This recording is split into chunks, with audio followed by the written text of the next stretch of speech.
ശബരിമലയിലെ സ്വർണ്ണക്കൊള്ളയുമായി ബന്ധപ്പെട്ട ആരോപണങ്ങൾ കേരള നിയമസഭയെ പ്രക്ഷുബ്ധമാക്കിയിരിക്കുകയാണ്. സഭ സമ്മേളിച്ച നിമിഷം മുതൽ പ്രതിപക്ഷം കടുത്ത പ്രതിഷേധവുമായി രംഗത്തെത്തിയതോടെ നിയമസഭ യുദ്ധക്കളമായി മാറി. പ്ലക്കാർഡുകളും ബാനറുകളും ഉയർത്തി സഭയുടെ നടുത്തളത്തിലിറങ്ങിയ പ്രതിപക്ഷം ഭരണപക്ഷത്തിനെതിരെ രൂക്ഷമായ മുദ്രാവാക്യങ്ങളാണ് മുഴക്കിയത്.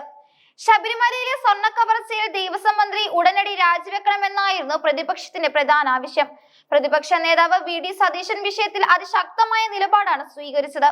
ഈ കേസ് അന്വേഷിക്കുന്ന പ്രത്യേക അന്വേഷണ സംഘത്തിന് മേൽ മുഖ്യമന്ത്രിയുടെ ഓഫീസ് കടുത്ത സമ്മർദ്ദം ചെലുത്തുകയാണെന്നും അന്വേഷണം അട്ടിമറിക്കാനാണ് സർക്കാർ ശ്രമിക്കുന്നതെന്നും അദ്ദേഹം ആരോപിച്ചു. അന്വേഷണ ഉദ്യോഗസ്ഥരുടെ കൈകൾ കെട്ടിയിരിക്കുകയാണെന്നും നിഷ്പക്ഷമായ അന്വേഷണം നടന്നാൽ ഭരണസിരാ കേന്ദ്രങ്ങളിലെ പല പ്രമുഖരും കുടുങ്ങുമെന്നും സതീശൻ ആഞ്ഞടിച്ചു. പ്രതിപക്ഷത്തിന്റെ നീക്കങ്ങളെ പരിഹസിച്ചുകൊണ്ടാണ് മന്ത്രി MP രാജേഷ് മറുപടി നൽകിയത്.